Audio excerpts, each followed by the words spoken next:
CEO fakes being poor to test all blind dates, but only this, poor, betrayed girl agreed, and fate changes. Ethan Zhao, the young CEO of Zhao Enterprises, had everything a man could want: wealth, influence, looks, and the kind of power that made people straighten up when he entered a room. Yet none of it helped him in the one area he'd never mastered: choosing the right woman. Every blind date his family arranged ended the same way.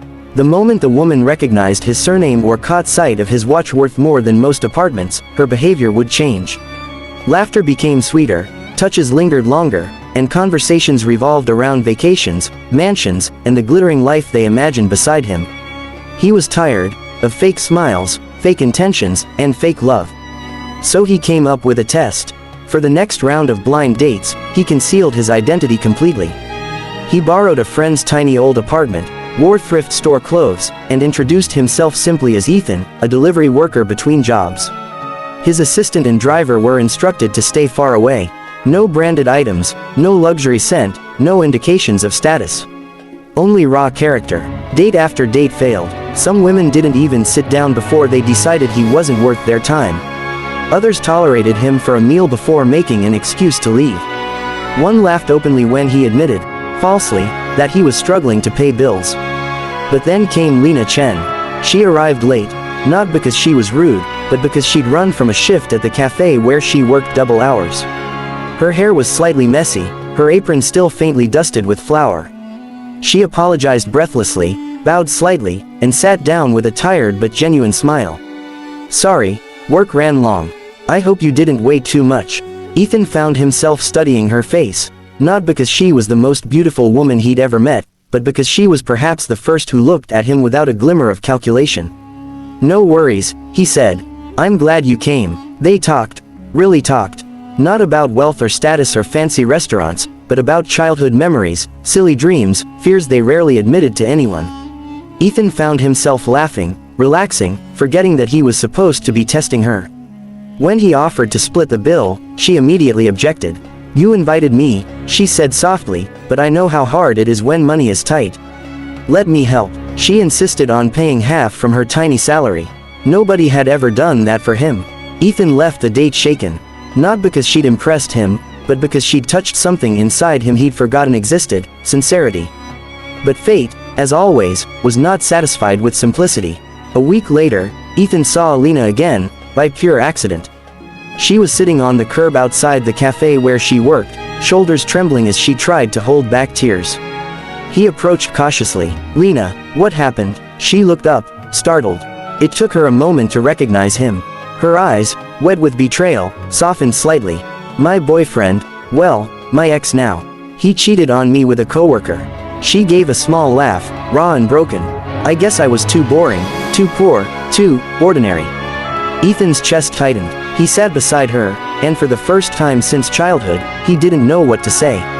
Instead, he simply stayed there with her until she stopped crying. She didn't cling to him, didn't try to use the moment to get closer, she simply thanked him for listening. Over the next few weeks, they met again and again. Sometimes for cheap noodles, sometimes just to talk.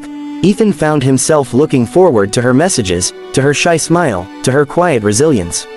He wanted to tell her the truth. But every time he opened his mouth, fear stopped him. What if she walked away like the others? What if she thought he had manipulated her? What if the sincerity he treasured shattered the moment wealth entered the picture? He decided to wait, just a little longer. Yet fate has a habit of revealing secrets at the worst moment. One afternoon, Lena finished her shift early and walked out the back door, only to see Ethan stepping out of a sleek black car. A driver in uniform hurried to hand him a jacket. The man she knew as a struggling delivery worker suddenly stood surrounded by luxury and respect. Her heart froze. He turned and saw her, panic flashing across his features. Lena, wait, but she was already backing away.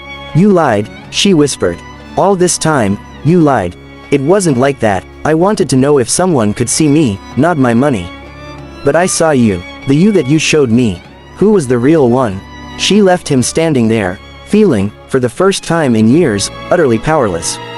Days passed, weeks. She ignored his messages, blocked his number, avoided the neighborhood where they used to meet. Ethan respected her space, but each day felt emptier. Meanwhile, Lena struggled with a storm of emotions. Betrayal, confusion, anger, and somewhere beneath it all, a soft echo of the connection she couldn't deny.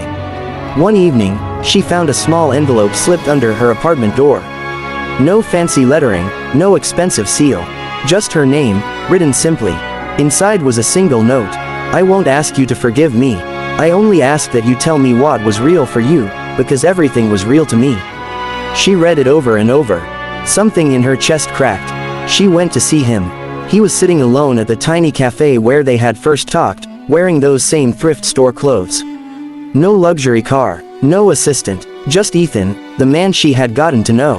Why this place? She asked quietly. Because this is where you saw me before you knew anything else about me. Silence hung between them, then Lena took a slow breath. I liked you, she said. I still do, but I need honesty, Ethan. Not tests or secrets. He nodded, voice unsteady. If you give me another chance, I'll spend every day proving I deserve it. She looked into his eyes, searching for the sincerity she had fallen for. And she found it. A small smile curved her lips, gentle, fragile, hopeful. Then let's start again, she said. Not as CEO and cafe worker.